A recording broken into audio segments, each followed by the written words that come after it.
할렐루야, 반갑습니다. 오늘 이 자리로 인도해 주신 하나님께 우리 영광을 올려드립니다. 오늘 울산제일교회 제가 오늘 오지 못할 뻔했습니다. 원래 서울에서 기차가 13시 55분 기차를 예약을 했는데 저는 13시를 오후 3시로 알았습니다. 제가 태어나서 처음으로 이런 큰 실수를 했습니다. 여유 있게 한 3시 반쯤에 수서역에 도착을 했는데 기차가 없는 거예요. 깜짝 놀라서 다시 보니까 오후 3시가 아니고 13시가 돼 있는 거예요. 그래서 너무 놀라서 제가 그 앞에 있는 우리 직원에게 사정을 해서 겨우 6시 5분에 도착하는 입석을 타고 내려왔습니다. 처음에는 하늘이 노랗고 어떻게 내가 이런 일을 저지르게 되었나, 너무 이제 말문이 막혔는데 너무나 감사하게도 하나님께서 기차표를 주셔서 여러분 얼굴을 뵙게 되어서 하나님의 은혜인 줄로 믿습니다. 저는 가까운 경주에서 자랐습니다. 경주제일교회가 제 모교회이고요.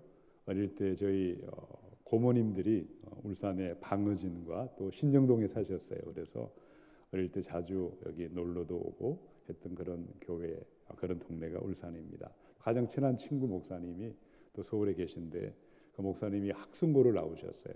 또 저는 경주고를 나왔거든요. 그래서 늘 가까이 지내는데 울산을 간다고 하니까 아주 부러워하시더라고요.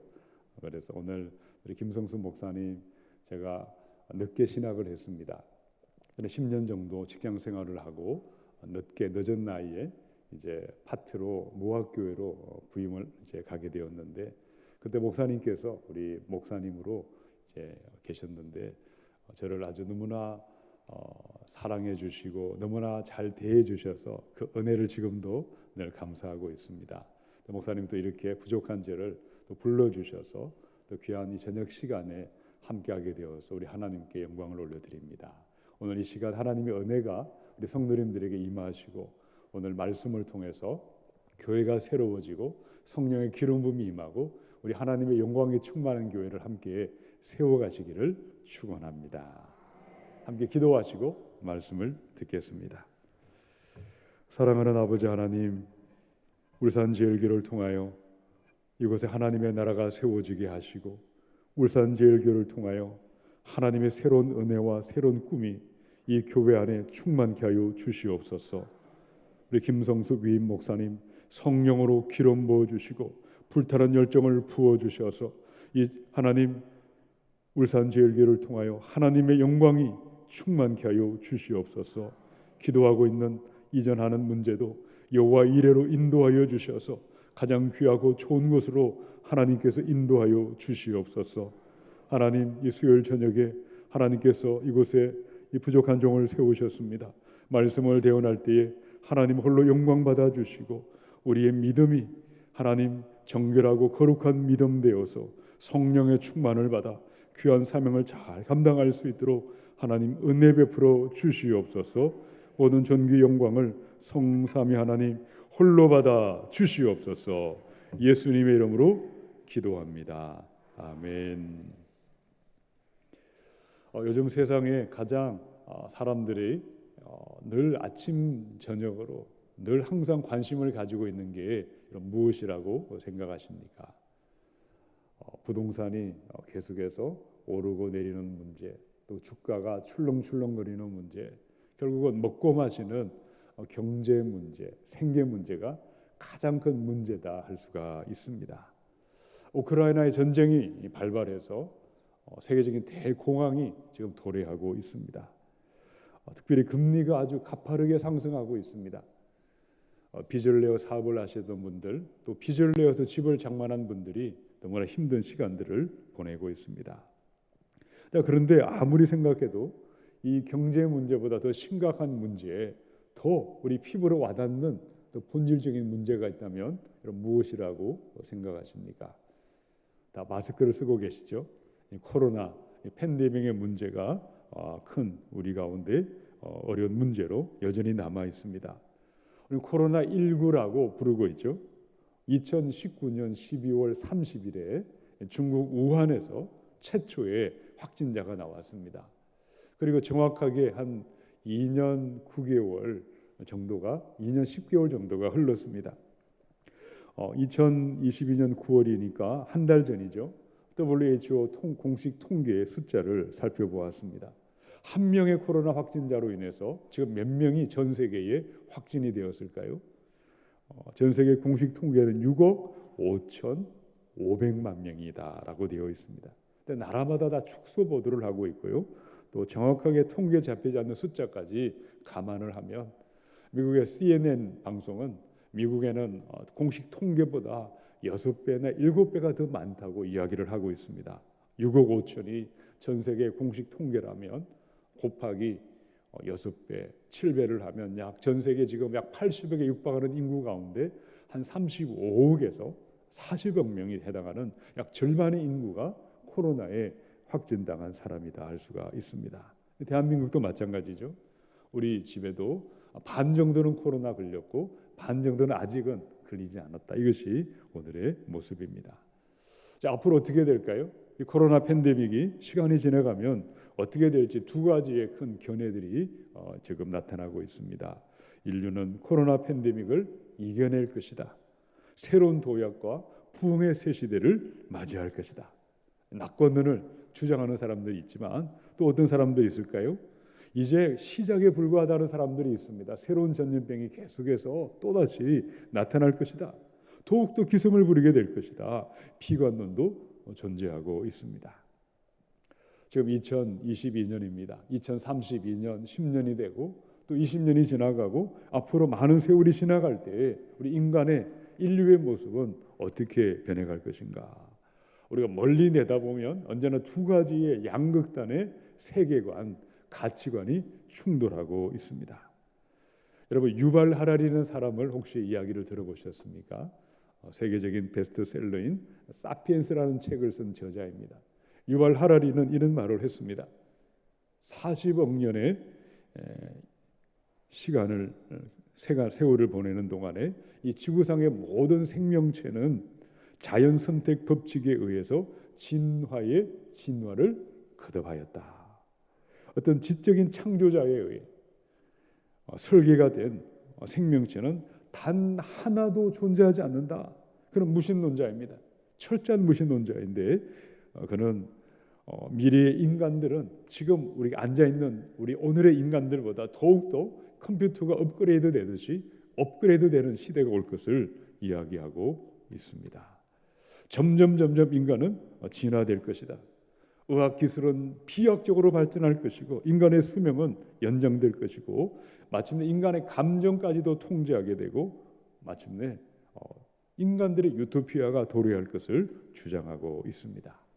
여러분 어떻게 생각하십니까? 그렇게 되었으면 좋겠어요. 근데 정반대의 주장은 또 어떤 주장들이 있을까요? C.S. 루이스라는 아주 유명한 기독교 우리 저술가가 있습니다. C.S. 루이스 박사가 인간 폐지라는 그 책에서 이런 이야기를 했습니다. 앞으로 인류는 소수의 통치자들, 그들이 창조할 미래의 인간에 대해서 그들이 스스로 인간이 어떤 사람인지를 정의를 내리게 된다. 그들의 지배를 받는 인간은 더 이상 사람이 아니라 제품에 불과하게 될 것이다. 과학기술의 발달이 가져올 미래는 인간성에 대한 최종적인 정복, 인간 폐지, 인간의 종말을 의미할 것이다.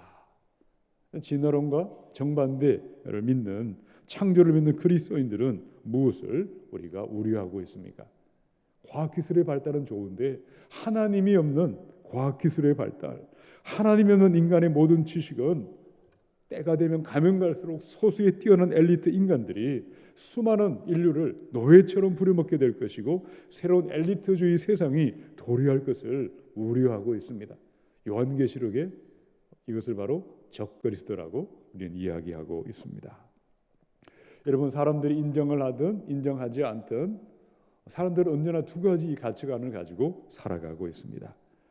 미래의 세상 인류는 점점 멋진 모습으로 진화를 거듭하게 되고 스스로 신이 된 인간들이 바로 인공지능 AI를 통해서 앞으로 뛰어난 생명과학 기술을 통해서 온 땅이 이제는 이것이 유토피아가 되고 이것이 바로 천국이 될 것을 그들은 인간의 지식과 인간의 힘과 인간의 능력을 가지고 이 땅의 천국을 그들은 꿈꾸고 그것을 믿고 살아가고 있습니다. 여러분 중에 그런 분들이 계세요? 혹시 이것을 믿는 분들이 계십니까? 이것도 일종의 믿음이다 할 수가 있습니다. 자, 그렇다면 기독교적인 가치관은 무엇입니까? 완전한 하나님이시고 완전한 인간이신 예수님께서 이 지구상에 언젠가 메시아로 재림주로 다시 오실 것을 우리는 믿고 있습니다. 예수님이 오셔서 이 죄악된 세상의 모든 모순과 모든 부조리를 다 끝을 내시고 예수님이 다스리시는 새 시대에 새로운 세상이 도래할 것을 우리는 믿고 있고 그것을 가지고 살아가고 있습니다. 2000년 전으로 한번 올라가 볼까요? 오늘 본문이 기록된 당시가 바로 2000년 전이죠. 2000년 전에 이스라엘 나라는 어떤 사람들이 살고 있었을까요? 오늘 인본주의 가치관과 이 성경적인 가치관이 충돌하고 있는 양극단을 향해 앞으로 인류의 미래에 대해 전혀 다른 이야기를 하고 있는 것과 똑같은 모습이 너무나 많이 닮아 있다는 사실이죠. 당시에 많은 유대인들은 태어나면서부터 할례를 받았어요. 요즘으로 말하면 다 모태신앙인들이었어요. 다 그들은 하나님을 예배하는 사람들이었어요. 자, 그런데 그들도 모두가 메시아를 기다리고 재림주를 기다리고 있어서 우리처럼 다시 오실 주님을 기다렸는데 어떤 메시아를 그들은 기다리고 있었을까요?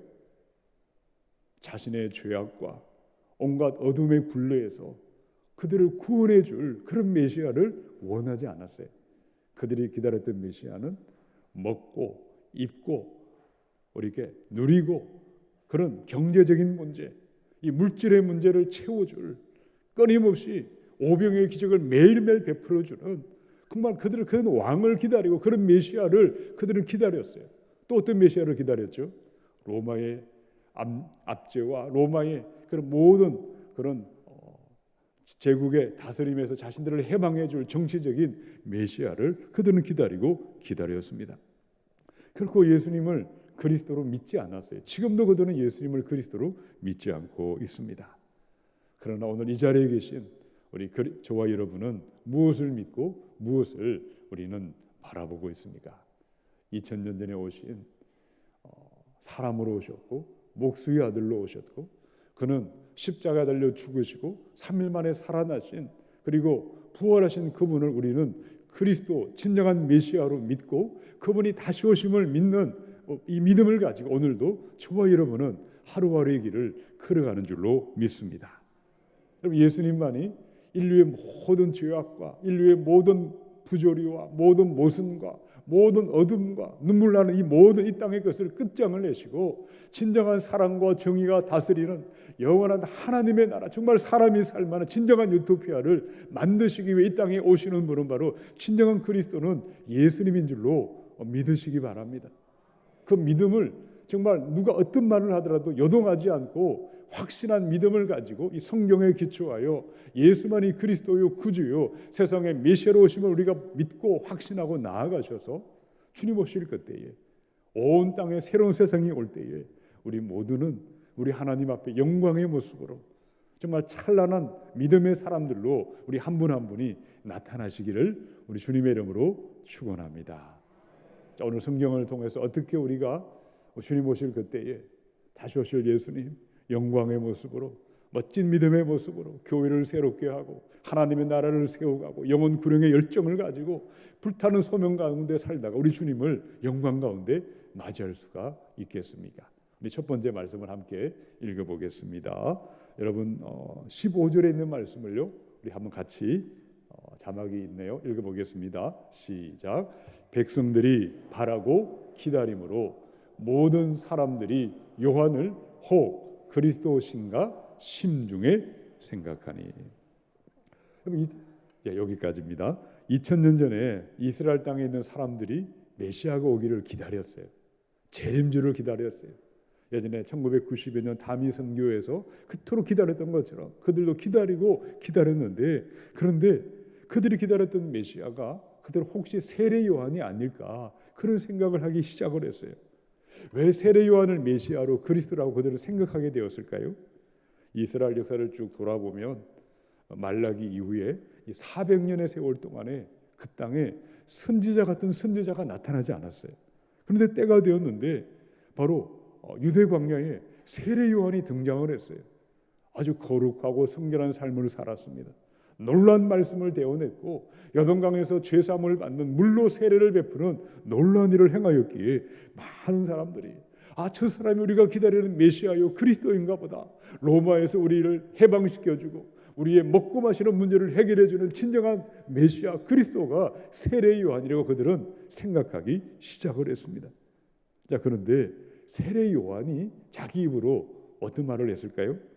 요한복음 1장 19절 20절 말씀입니다. 혹시 자막이 있으면 띄워주시면 감사하겠습니다. 19절 20절 한번 읽어보십시다.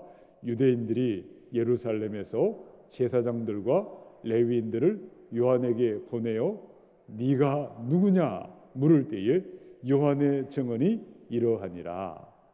자, 20절도 띄워주시기 바랍니다. 20절 요한이 드러내어 말하고 숨기지 아니하니 드러내어 하는 말이 나는 그리스도가 아니라. 아멘. 세례 요한이 분명하게 말했어요. 너무나 궁금해서 예루살렘으로부터 그들의 종교 지도자들을 따로 선발해서 보냈어요. 도대체 당신이 그리스도입니까? 우리에게 알려달라고 그들이 물었을 때에 요한은 애매모호하게 말하지 않았어요. 분명하게 단호하게 확실하게 입을 열어 선포를 했죠. 나는 그리스도가 아니다. 왜 세례 요한이 그리스도가 아닐까요? 왜 예수님만이 그리스도요 메시아인 이유가 성경은 무엇이라고 말씀하고 있습니까? 메시아는 아브라함의 씨로 다윗의 지파에 다윗의 자손으로 오리라라고 예언하고 있기 때문입니다. 세례 요한은 유다 지파가 아니죠. 그는 레위인이고 레위 지파였습니다. 근데 예수님은 다윗의 자손에 바로 유다 지파의 가문에 출생하셨습니다. 또한 구약 성경에 보면 예수님이 태어나기 수백 년 전에 이사야 선지자는 보라 처녀가 잉태하여 아들을 낳을 것이다. 그 이름을 임마누엘이라 하리라. 동정녀의 탄생을 예언해 두었고요. 미가 선지자는 베들레헴 에브라다가 바로 베들레헴에서 메시아가 태어날 것을 예언하셨는데 예수님 그 예언하신 그대로 베들레헴의 마국간에 동정녀의 몸을 빌어 이 땅에 오셨기에 그분이야말로 그리스도요 메시아다 할 수가 있습니다. 그런데 예수님이 그리스도가 되고 구주가 되는 가장 확실한 이유는 다른 데 있지 않습니다. 어디에 있을까요? 마태복음 1장에 20절, 21절까지를 우리 함께 다시 자막을 읽어보겠습니다.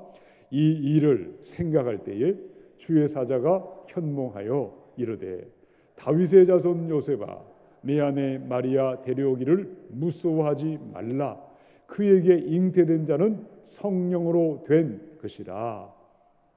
21절도 띄워주십시오. 아들을 낳으리니 이름을 예수라 하라.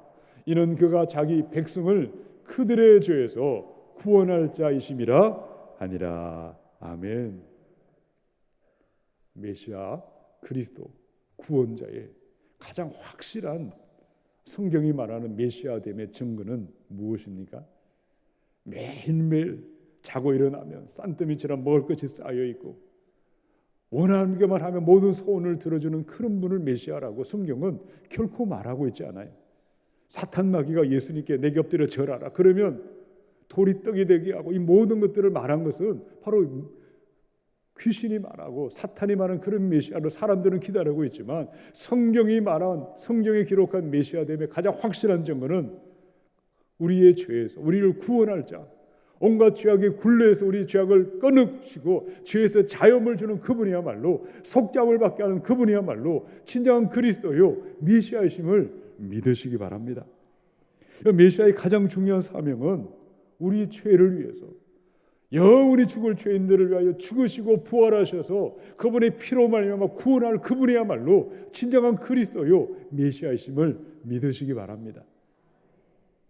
하나님의 교회가 얼마나 많이 안상홍 이단의 교회가 그렇게 요즘은 드러내놓고 하나님의 안상홍 교회 이단이라고 주장하고 다니잖아요. 그 이만희 씨가 그들은 성령이라고 믿고 구원자라고 믿고 하나님이라고 믿고 있어요. 그런데 아무리 많은 인간들이 십자가에 직접 죽고 또 죽고 수천 번 수백 번을 죽고 죽는다 할지라도 예수님의 어떤 인간의 피로도 구원받을 자가 없어요. 다 죄인들이거든요. 여러분, 예수님은 성령으로 잉태하셨고 그분은 완전한 하나님이 죄 없으신 분이 날 위하여 죽으셨기에, 죽으시고 부활하셨기에 그분의 피만이 우리를 죄에서 구원하는 그리스도심을 믿으시기 바랍니다. 여러분, 구약의 백성들은 내 죄로 인해서 내가 죽어야 하지만 내 죄를 양이나 염소나 그런 짐승의 머리에 안수를 하고 자기가 직접 머리를 따고 피를 뿌려 하나님 앞에 나가 속죄의 피를 흘림으로 하나님께 나아가게 하셨어요. 바로 피 흘림이 없이는 죄사함이 없다는 것을 분명히 말씀하셨는데, 예수님의 보혈의 피만이 인류의 모든 죄를 대신할 수 있게 그분이야말로 진정한 구원자요 그리스도요 메시아심을 믿습니다. 요한복음 1장 29절 말씀에 이튿날 요한이 예수께서 자기에게 나오심을 보고 이르되 보라, 세상 죄를 지고 가는 하나님의 어린 양이로다. 아멘. 예수님이 나의 죄와 세상의 모든 죄를 대신 지고 가시는, 믿는 자마다 구원을 주시는, 영생으로 인도하시는 그리스도 메시아 되시는 것은 바로 날 위하여 죽으시고 다시 살아나신 죄 없으신 하나님의 아들이시기 때문인 줄로 믿습니다. 우리의 소망은 우리 예수님께서 우리의 구주가 되심을 우리는 믿고, 예수님의 보혈로 말미암아 속죄받은 은혜가 얼마나 귀한지를 우리는 가장 귀하게 여기는 사람들이 그리스도인인 줄로 믿습니다.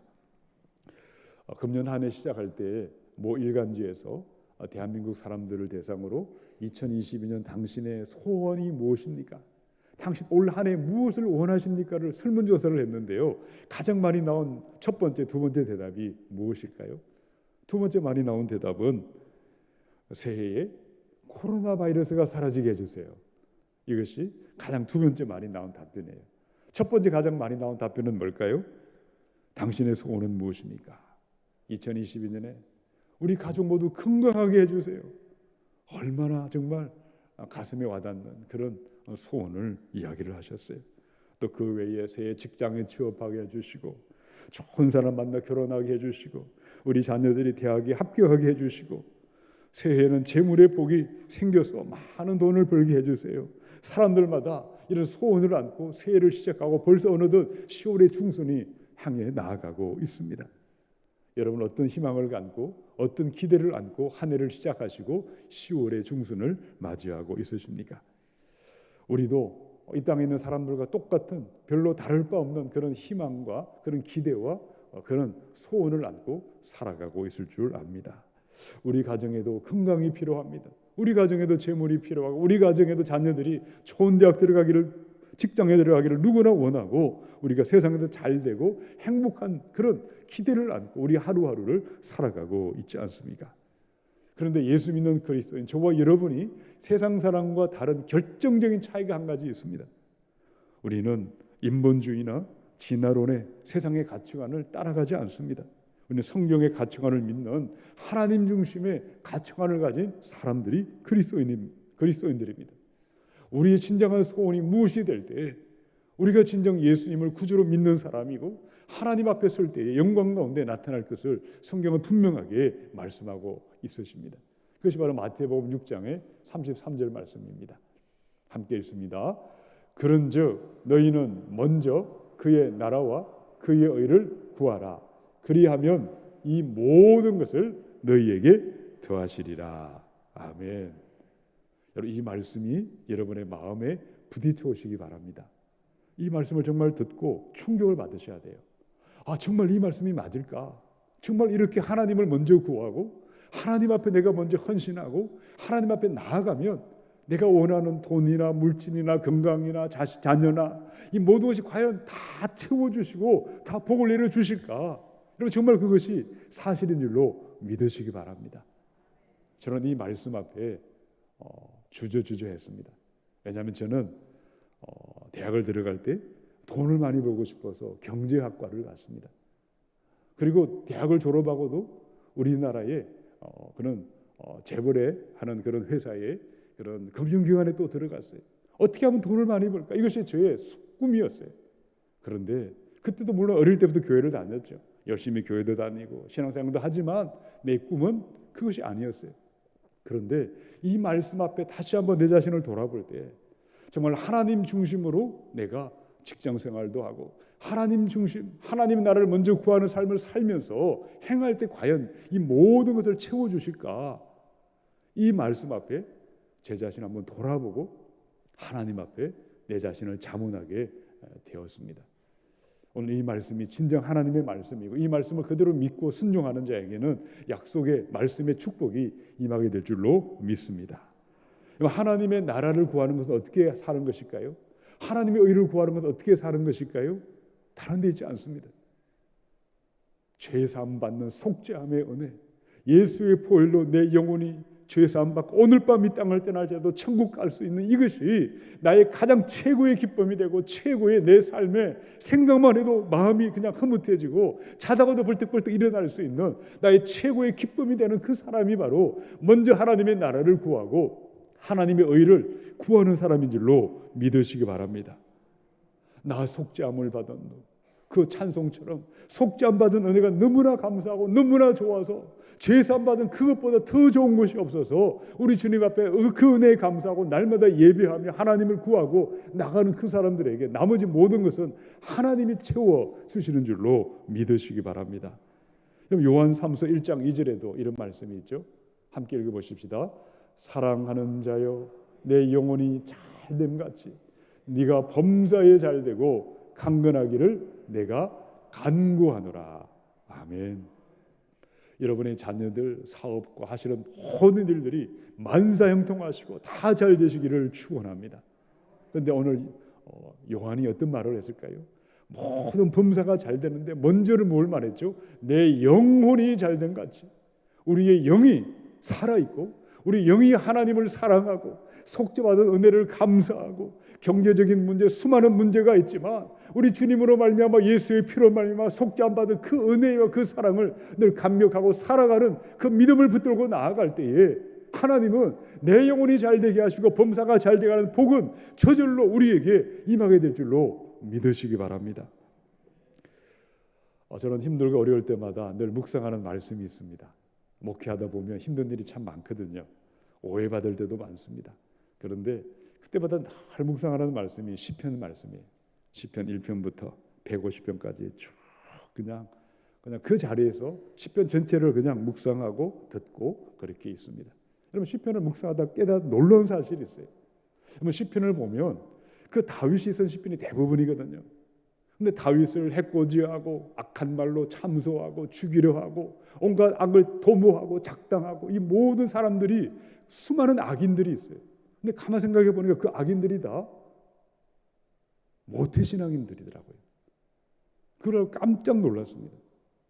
다윗을 해코지하고 다윗을 죽이려 혈안이 되었던 그 수많은 사람들로 태어나면서부터 8일 만에 할례받은 사람이 매 안식일을 지켰어요. 절기를 지키고 그들은 거룩을 외치던 종교인들이고 그야말로 하나님의 백성이라고 자처하는 사람들이 바로 다윗이 그토록 힘들어했던 바로 행악자들이고 원수 같은 사람들이었다는 거죠. 여러분 하나님이 교회에 우리가 재직으로 목회자로 성도로 우리가 있다는 그 자체가 구원을 보장해 주면 얼마나 좋겠습니까? 근데 그런 일은 없다고 성경은 말씀하고 있어요. 속죄받은 은혜를 사랑하고 하나님을 먼저 구하고 내 영혼이 잘 되는 것을 먼저 구하고 이것을 항상 내 마음의 우선순위가 되고 내 삶의 중심이 되어 있을 때에 돈과 물질과 모든 것을 하나님이 따라오게 하는데 너무나 많은 하나님을 믿는다는 사람들은 순수가 뒤바뀌어 있어요. 더 많은 돈이, 더 많은 성공과 더 많은 내 자신의 어떤 것들을 원하고 그러다가 나중에 시간 나면 예배하고 시간 나면 헌신하고 시간 나면 기도하고 그것이 은근히 내 삶의 어떤 습관처럼 젖어 있는 그런 사람들을 너무나 많이 보고 있고 또 제가 예전에 그런 삶을 살았던 적이 있습니다. 직장 다닐 때 얼마나 피곤합니까? 저는 삼성을 다녔거든요. 직장을 다닐 때 주일날 더 오래 자고 싶지 또 일어나서 예배당에 가서 봉사하는 거 꿈도 꾸지 못했는데 지금 목회자가 되어 있거든요. 여러분 진짜 하나님 앞에 하나님을 사랑하고 하나님의 나라를 먼저 구하고 예수의 보혈로 말미암아 속죄받은 그 은혜에 기뻐하고 감사하고 춤을 추고 먼저 하나님 나라와 의를 구하고 내 영혼이 잘 되는 것을 가장 귀하게 여기며 예수님을 진정한 그리스도요 메시아로 믿는 그 믿음이 있을 때에 우리 하나님 앞에 설 그때에 위대한 영광의 승리자로 나타나고 하나님의 위대한 승리자로 저와 여러분의 이름들이 나타나게 되고 하나님의 영광이 나타나게 될 줄로 믿습니다. 속죄함받은 죄사함의 축복이 나는 정말 귀하게 여기는가를 한번 돌아보시기 바랍니다. 속죄받은 은혜가 나는 혹시나 이런 표현에서 죄송하지만 내 발에 때처럼 여기는 사람은 없는지, 속죄받은 은혜를 생각하면 눈물이 나고 속죄받은 주님의 십자가를 바라보면 감동이 되고 다시 일어나서 하나님 앞에 나아가 엎드리고 우리 주님을 먼저 구하는 하나님 중심의 삶을 결단하시고 이 속죄받은 은혜 안에 우리가 날마다 가장 최고의 우선순위로 내 삶의 앞자리에 세우셔서 우리 하나님의 예배한 복과 은총을 누리시고 하나님 나라 영광 가운데 우리 함께 나타날 수 있기를 주님의 이름으로 축원합니다. 우리 두 번째 말씀입니다. 우리 16절 함께 읽어보십시오. 누가복음 우리 16절 말씀인데요. 자, 우리 16절입니다. 자, 자막을 띄워주시기 바랍니다. 요한이 읽어보십시다. 요한이 모든 사람에게 대답하여 이르되 나는 물로 너희에게 세례를 베풀거니와 나보다 능력이 많으신 이가 오시나니 나는 그의 신발 끈을 풀기도 감당하지 못하겠노라. 그는 성령과 불로 너희에게 세례를 베풀 것이요. 왜 요한이 내가 그리스도가 아니라고 또다시 분명하게 이유를 밝히고 있는데 그 밝히기 전에 먼저 예수님과 자기 자신을 비교를 했습니다. 예수님에 비해서 나는 주님의 신발 끈조차 풀 자격이 없는 사람이다. 여러분 그 당시에 가장 종들 중에 가장 비천한 종들이 하는 일들이 주인의 신발 끈을 풀어주고 발을 씻기는 사람들이었어요. 노예들 가운데 가장 천한 노예가 하는 일이었는데 자기는 주님의 신발 끈조차 풀 자격이 없는 사람이다. 이유가 무엇일까요? 예수님은 하나님이십니다. 그분은 완전한 사람이지만 완전한 창조주 하나님인 바로 하나님의 본체시거든요. 요한은 지음받은 피조물이에요. 아무리 탁월하다 한들 그는 인간에 불과한 피조물이었기 때문입니다. 여러분 16절에서 우리가 반드시 기억할 말씀이 무엇입니까? 백성들에게 요한이 무엇을 이야기하기를 원했을까요? 우리 16절을 보니까 그는 성령과 불로 너희에게 세례를 베푸실 것이다. 요한도 세례를 줬습니다. 요단강에 가서 물 세례를 직접 준 적이 있습니다. 예전 온누리 교회에 있을 때 성도님들과 함께 요단강에 가서 하얀 옷을 입고 진짜 요단강에 성도님들이 들어갔다가 나오는 것을 물 세례를 베풀었어요. 물 세례를 하는 것은 의미가 무엇일까요? 물 세례는 사람들의 머리에 진짜 물을 붓고 회개를 촉구하고 거룩과 순결의 삶을 이렇게 결단하면서 하는 외적인 예식으로 행하는 세례입니다. 자, 사람들이 요한에게 물 세례를 받았다고 다 구원받았을까요? 아닙니다. 세례를 안 받아도 구원받을 사람이 있고 받아도 구원받지는 못할 사람이 있어요. 물 세례의 의미는 무엇입니까? 성령 세례를 받기 위함에 있다는 거죠. 여러분 성령의 세례는 어떤 세례일까요? 저는 어릴 때 경주제일교회에서 고등학교 1학년 그때에 물 세례를 받았습니다. 근데 물 세례를 받고 나도 그 의미가 뭔지 잘 몰랐어요. 근데 진정 성령 세례를 받기 전에는 물 세례는 바로 형식적인 세례다 하겠습니다. 성령의 세례는 내 내면이 변하는 것입니다. 내 삶의 자세와 태도가 바뀌고 완전히 새 사람으로 되는 그 세례가 바로 성령의 세례인데 우리 예수님은 어떤 분이실까요? 성령으로 세례를 주시는 분이시다고 하셨어요. 그 성령 세례는 동시에 성령의 불로 임하는 불세례일 수도 있고 또 어떤 학자들은 성령의 세례를 거절하는 자는 심판의 불이 되어 임하기 때문에 불세례라고도 이야기할 수도 있습니다. 자, 요한복음 16장 7절 아까 자막을 띄워주셨는데 한번 띄워주시기 바랍니다. 요한복음 16장 7절 읽어보십시다. 내가 떠나가는 것이 너희에게 유익이라. 내가 떠나가지 아니하면 보혜사가 너희에게 오시지 아니할 것이요 가면 내가 그를 너희에게 보내리라. 예수님이 하늘로 승천하시면서 보혜사를 보내주시겠다고 약속하셨는데 자 누가복음 24장을 한번 보겠습니다. 49절 읽어보십시다. 볼지어다 내가 내 아버지께서 약속하신 것을 너희에게 보내리니 너희는 위로부터 능력으로 입혀질 때까지 이 성에 머물라. 예수님은 부활하시고 40일 동안 제자들과 함께 계셨어요. 그리고 하늘로 승천하실 때에 하늘로부터 약속한 성령이 오실 것이다. 성령을 보낼 것이다. 너희는 예루살렘을 떠나지 말고 함께 모여 기도하고 성령을 받으라고 말씀하셨어요. 500명이 부활 예수님을 만난 현장에 있었는데 몇 명이 그 약속의 말씀을 믿고 기도하다가 성령을 받았을까요? 120명이 받았습니다. 380명 어디 가셨을까요? 그 120명이 모여 기도했을 때 마가의 다락방의 성령이 바로 불의 혀처럼 실제로 일어났습니다. 사도행전 2장 1절로 4절입니다. 오순절 날이 이미 이르매 그들이 다 같이 한 곳에 모였더니 호련히 하늘로부터 급하고 강한 바람 같은 소리가 있어 그들이 앉은 온 집에 가득하며 마치 불의 혀처럼 갈라지는 것들이 그들에게 보여 각 사람이 하나씩 임하여 있더니 그들이 다 성령의 충만함을 받고 성령이 말하게 하심을 따라 다른 언어들로 말하기를 시작하니라. 여러분, 예수님의 성령 강림 사건 전에도 성령님이 오셨어요. 구약의 시대에도 다윗이나 몇몇 기름 부은 자들에게는 성령이 강력하게 임했어요. 사울 왕에게도 성령이 임해서 그가 하루 종일 예언했다더라는 말씀이 기록되어 있지 않습니까? 그런데 예수님이 오시고 나서 이 마지막 시대 말세가 되면 어떤 시대가 되리라고 말씀하셨을까요? 이 예루살렘 오순절 마가의 다락방의 성령 사건은 구약 요엘 선지자의 예언의 성취입니다. 요엘서 2장 28절 그 후에 내가 내 영을 만민에게 부어주리니 너희 자녀들이 장래일을 말할 것이며 너희 늙은이는 꿈을 꾸며 너희 젊은이는 이상을 볼 것이며. 여러분, 성령께서 실제로 오실 때에 바로 이와 같은 놀라운 사건이 일어난다고 예언하셨는데 예수님의 말씀대로 오순절날 마가의 다락방에 성령이 오셔서 이 성령의 새 시대가 오늘 우리 가운데 임하셨어요. 자녀들은 예언을 할 것이고 아비들은 꿈을 꾸고 청년들은 환상을 보는 성령의 새 시대가 지금 우리가 살고 있는 이 신약의 시대인 줄로 믿으시기 바랍니다. 여러분, 성령이 임하면요 하늘과 바람과 나무와 산층과 초목이 새 것으로 바뀌게 되어 있어요. 어제 본 그 하늘이 그 같은 하늘이 아니에요. 나무들이 내게 말을 걸어와요. 꽃들이 노래를 해요. 이 복음송의 가사는 여러분 희망사항이 아니에요. 진짜 성령을 받고 성령의 충만이 임하면 그야말로 온 하늘이 이곳에서 이 땅에서부터 하나님의 나라가 이루어지고 하나님의 영광 가운데 살아가게 되는 것이 성령의 충만인 줄로 믿으시기 바랍니다. 우리는 물세례만 받고 그저 형식적인 신앙인으로 살아갈 수도 있어요.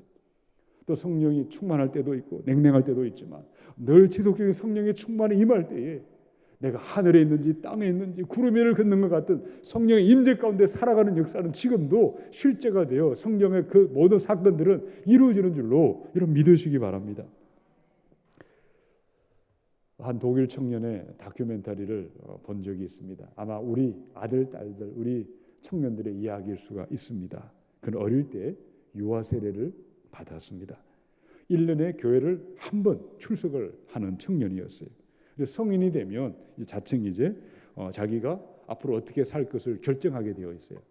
제가 안식년 때 제가 독일 교회를 갔었거든요. 독일 티빙겐에 가서 티빙겐에 있는 우리 개혁교회를 들어갔는데 이보다 2배가 되는 큰 예배당인데 할아버지 할머니 한 20명 정도 앉아 있더라고요. 지금 그것이 유럽 교회 현실입니다. 그것도 20명 모이는 건 많이 모이는 교회. 그런데 재직 숫자는 몇 명인 줄 아세요? 몇만 명이 됩니다. 그들은 1년에 한 번 교회로 와요. 딱 한 번 교회를 오는데 이 청년도 1년에 한 번 교회를 다니고 평생 성경도 읽지 않고 그렇게 그냥 기독교인으로 우리가 불자들이 4월 초파일 날 절에 가듯이 독일이나 가면 성령 강림절이 공휴일이에요. 그 나라는. 그래서 모든 이제 기독교 문화예요. 그런데 예수님을 믿지 않아요. 이 청년이 이제 성인이 되었어요. 자칭 이제 자기 스스로 신앙을 선택하는데 무신론자로 살리라, 무신론자가 되기로 결정을 했어요. 근데 독일 사람은 너무나 아주 객관적인 사람들이거든요.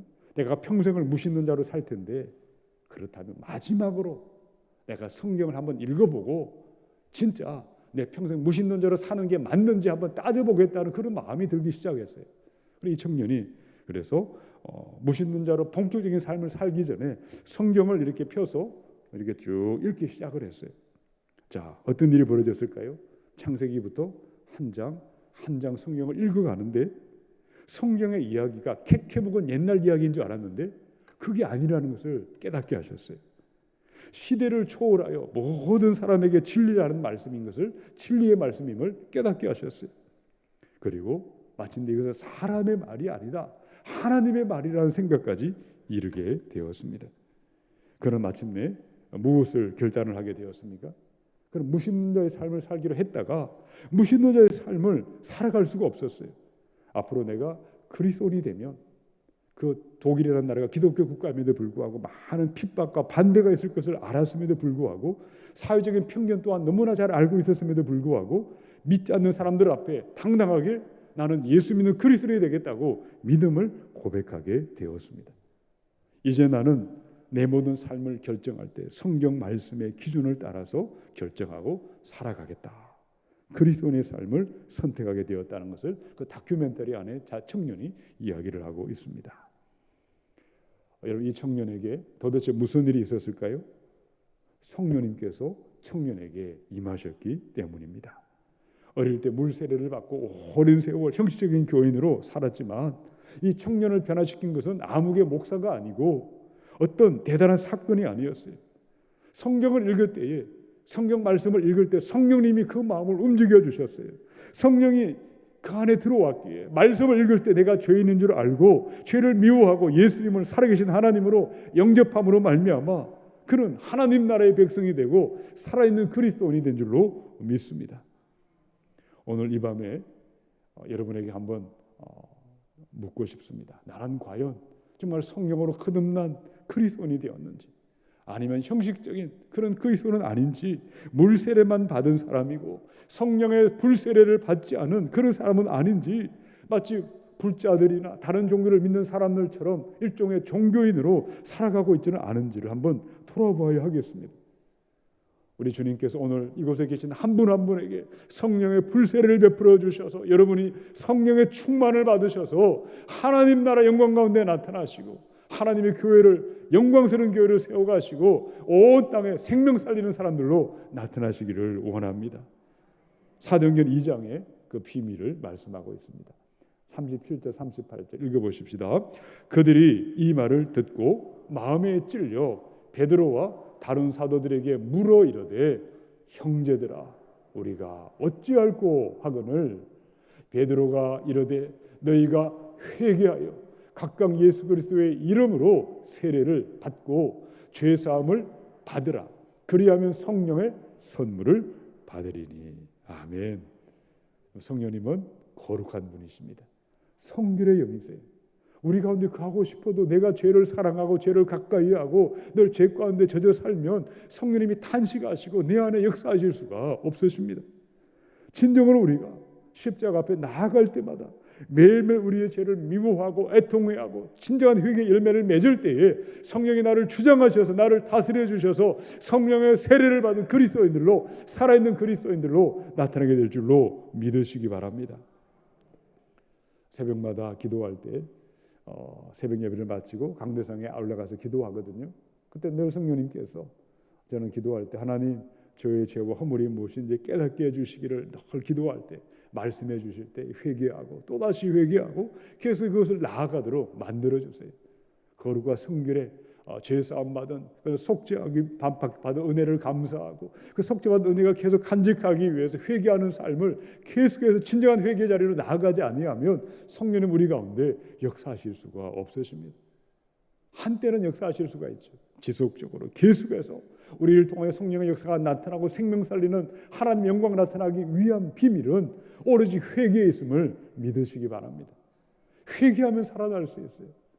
그런데 어떤 분은 회개하는 삶을 그렇게 계속해서 거절하고 있는 그런 분이 있다면 성령께서 내 속에 엄난한 죄를 말씀하실 때 여러분 예수 보혈 의지하여 회개하면 살지 않습니까? 도둑질한 것들, 남을 속인 것들, 남을 미워한 것들, 탐욕을 부리고 이기심에 몰아서 하는 것들, 하나님이 기뻐하지 않는 것들 우리는 다 알고 있거든요. 성령께서 깨닫게 하실 때에 십자가 앞에 진정으로 회개하고 죄를 미워하고 죄에서 떠나는 자에게 하나님의 영이 임하셔서 그 사람을 통해 성령의 불세례를 받은 그리스도인이 되게 하시고 교회를 영광스러운 교회로 세워가는 하나님의 영광을 보게 되어 있는 줄로 믿습니다. 이 시간 성령님께서 내 속의 죄와 허물을 깨닫게 하실 때 참되게 회개하십시다. 악한 생각과 음란과 우리 안에 있는 원망과 불평과 불신앙을 진정으로 회개하셔서 위로부터 임하는 성령의 불세례를 받으셔서 생명과 평강을 누리시고 하나님 나라의 위대한 영광 가운데 나타나시기를 축원합니다. 우리 세 번째, 우리 17절 본문 누가복음의 17절입니다. 한번 읽어보겠습니다. 시작. 손에 키를 들고 자기의 타작마당을 정하게 하사 알곡은 모아 곡간에 들이고 쭉정이는 꺼지지 않는 불에 태우시리라. 아멘. 세례 요한이 증언한 예수님은 어떤 분이실까요? 알곡과 쭉정이를 분리시키는, 다르게 말하면 심판주로 오시는, 심판하시는 하나님이십니다. 악인은 영벌에, 의인은 영생으로 인도하시는, 공의로 심판하시는 하나님이라고 말씀하셨습니다. 무엇을 예로 들고 있을까요? 농부들이 추수하는 것을 예를 들고 있죠. 추수 때 농부들은 타작마당에다가 그런 큰 키를 들고 곡식을 담습니다. 하늘로 높이 이렇게 떠올리면 알곡은 그대로 그 자리에 남습니다. 그리고 곡간에다가 들여놓는데 쭉정이는 어떠할까요? 하늘로 올리면 바람에 날려서 흩어지게 되어 있죠. 그것을 모아다가 불에 사르느니라 라고 말씀하셨어요. 이 타작마당이 나오죠. 타작마당은 우리 어릴 때 많이 뛰어놀던 곳이죠. 이 타작마당은 무엇일까요? 이 세상이 타작마당이고 이 교회가 타작마당이라고 말씀하고 있습니다. 자, 마지막 그날, 주님 재림의 그날이 오면 이 교회마다 알곡과 쭉정이로 분리가 되는 일이 나타나게 되어 있습니다. 알곡은 어떤 사람일까요? 쭉정이는 어떤 사람일까요? 자, 알곡은 예수님을 믿는 사람이겠죠. 그는 성령의 인도함을 따라가는 성령의 사람입니다. 자신의 죄인됨을 알고 나의 구원을 위하여 예수만을 믿고 의지하는 사람들입니다. 예수님을 사랑하는 사람이고 예수를 위해서 살아가기를 원하고 주님만을 섬기며 살아가는 사람들입니다.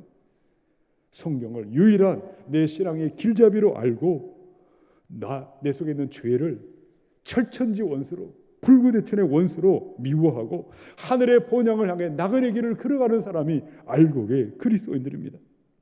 알곡의 믿음은 열매가 있어요. 시간이 지나면 성령의 열매가 맺히게 되어 있습니다. 사랑과 희락과 화평, 오래 참음과 자비와 양선, 충성과 온유와 절제라는 열매가 어느 순간에 맺히게 되어 있습니다. 자, 쭉정이는 어떤 사람이라 할 수 있겠습니까? 그는 믿음이 없는 사람이다 하겠습니다. 성령으로 말미암아 성화가 된 일이 없는 사람이에요. 그는 세상을 사랑하고 쾌락을 위해서 자신만을 위해 살아가는 사람이고 영적인 일에는 관심을 기울이지 않는 사람들이다 할 수가 있습니다. 이런 쭉정이 삶을 살아갈 때 아무리 오랫동안 예수 믿고 신앙생활을 해도 성령의 열매가 맺히지 않아요. 성화의 열매가 맺히지 않습니다. 그저 바로 세상을 위해서만 살아가게 되어 있습니다. 성경을 보시면 오늘 이 땅의 교회는 눈에 보이는 가시적인 교회는 영원한 교회가 아니라고 말하면 진짜 교회는 하늘의 천상에 있습니다. 앞서간 천천만 성도와 하늘의 천군 천사와 예수님이 좌정한 그 교회, 바로 천국의 진정한 교회가 있지만 이 지상의 교회는 바로 알곡에 속한 그리스도인도 있지만 쭉정에 속한 형식적인 교인도 함께 섞여 있다고 말씀하셨습니다. 교인들 중에는 형식적으로 예배하는 분도 있지만 정말 예수님을 사랑하고 사모하고 기뻐하며 예배하는 사람들도 함께 모여 있죠. 교회 오는 분들은 사람 만나기 오는 분도 있지만 또한 우리 주님을 기쁘시게 하기 오는 분도 있습니다. 여러 다양한 일들이 있죠. 그런데 이 모든 것을 알곡과 쭉정이로 정확하게 분리하고 정확하게 나누고 심판하시는 분은 예수 그리스도 우리 하나님이심을 믿습니다. 자, 요한복음 5장의 22절로 23절의 말씀입니다. 아버지께서 아무도 심판하지 아니하시고 심판을 다 아들 예수님께 맡기셨으니 이런 모든 사람으로 아버지를 공경하는 것 같이 아들 예수님을 공경하게 하려 함이라 라고 하셨습니다. 예수님은 알곡과 쭉정이를 구분하십니다. 알곡은 모아 곡간에 들이시고 쭉정이는 모아 꺼지지 않는 불에 던져버리는 바로 심판주로 오시는 하나님의 아들이십니다. 2000년 전에 예수님이 처음 오셨을 때 가난한 목수의 아들로 동정녀의 몸에 죄인의 친구로 오셨어요. 그분은 우리를 구원하기 위하여 자기 몸을 십자가 내어주시는 바로 구주로 오셨습니다. 네, 마지막 때에 우리 주님은 다시 오신다고 하셨어요.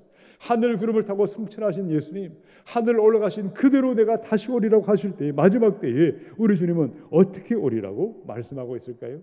심판주로, 재림주로 이 땅에 다시 오실 때 알곡과 쭉정이를 분리할 것입니다.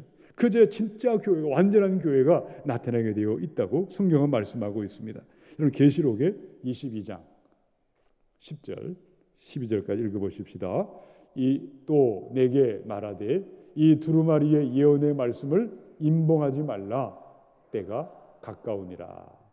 불의를 행하는 자는 그대로 불의를 행하고, 더러운 자는 그대로 더럽고, 의로운 자는 그대로 의를 행하고, 거룩한 자는 그대로 거룩하게 하라. 보라, 내가 속히 오리니 내가 줄 상이 내게 있어 각 사람에게 그가 행한 대로 갚아 주리라. 아멘. 우리 예수님은 반드시 재림주로 이 땅에 하늘 구름을 타시고 다시 오심을 믿습니다. 역사의 그 어느 날 우리 예수님이 하늘 구름을 타고 다시 오시기도 하지만, 오늘 밤 우리가 이 땅을 떠나면 우리 주님 앞에, 심판대 앞에 가게 되어 있습니다. 지난주에 아주 가슴 아픈 장례식이 있었습니다. 우리 교회 잘 섬기시는 우리 권사님 한 분 계셨어요. 얼마나 목회자를 잘 섬기시고 얼마나 사랑이 많으시고 정말 설설수금하시는 그런 권사님이셨어요. 그런데 아침에, 그때 우리 특세를 3일간 특세하는 날이었는데, 아침에 찬양대석에 서셔서 찬양을 잘 하셨어요. 근데 그날 밤에 갑자기 심정지가 오셔서 갑자기 돌아가셨어요. 얼마나 가슴이 아프든지. 여러분, 그 장례식을 치르면서 우리가 오늘 밤 주님이 나를 부르시면 내가 바로 천사의 손에 받들려 우리 주님께로 나아가는구나, 그것을 알게 하셨습니다. 이런 재림의 날은 역사의 어느 날 이 땅에 하나님께서 아들 예수님이 구름을 타고 오시는 그 재림도 재림이지만, 오늘 밤 이 땅을 떠날 때에 우리는 바로 우리 주님 앞에 심판의 그 자리로 나가게 되어 있는 것입니다. 오늘 이 밤에 우리 한 분 한 분의 믿음이 우리 하나님 보시기 알곡의 귀한 믿음의 사람들로 이 교회를, 아름다운 교회로 세워가시고 생명과 평강의 복음을 전하시고 하나님의 영광을 나타내시는 신실한 믿음의 사람들로 발견되어야 할 줄로 믿습니다. 자, 마태복음 11장 28절 마지막 말씀입니다. 우리 함께 읽어보십시다. 수고하고 무거운 짐진 자들아, 다 내게로 오라. 내가 너희를 쉬게 하리라. 아멘. 오늘 많은 말씀을 드렸습니다. 우리의 믿음이 알곡의 믿음으로 이 성령의 불세를 받아 온 땅에 하나님 영광을 드높이는 그리스도인이 되는 비밀은 마태복음 11장에 예수님이 말씀하셨어요. 수고하고 무거운 짐진 자들아, 다 내게로 오라라고 하셨어요.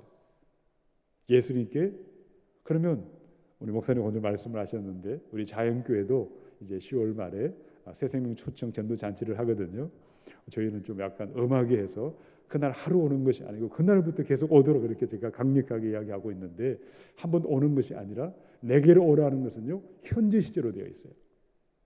우리가 매 주일날 주님의 임재 앞에 나가는 것입니다. 집에 있든 직장에 있든 길을 가든 차를 타든 밥을 먹든 어디에 있든 내 성령의 임재를 통해서 하나님 앞에 나아가는 것입니다. 이것이 바로 우리가 이 땅에 하나님의 복음을 바로 믿고 온 땅에 하나님의 영광을 드높이는 축복의 비밀은 예수님의 친구가 되고 우리 주님과 함께 늘 성령의 임재 가운데 주님의 은혜 앞으로 나아가는 그 삶에 있는 줄로 믿으시기 바랍니다. 마태복음 11장 28절 이 말씀을 메시지 성경이라고 있습니다. 메시지 성경, 유진 피터슨이 쓴 책에는 이렇게 그 구절을 번역해 두었어요. 너희는 피곤하고 지쳤느냐? 종교 생활에 탈진했느냐? 나에게 오너라. 나와 함께 길을 나서자. 나에게 오너라. 나와 함께 길을 가자.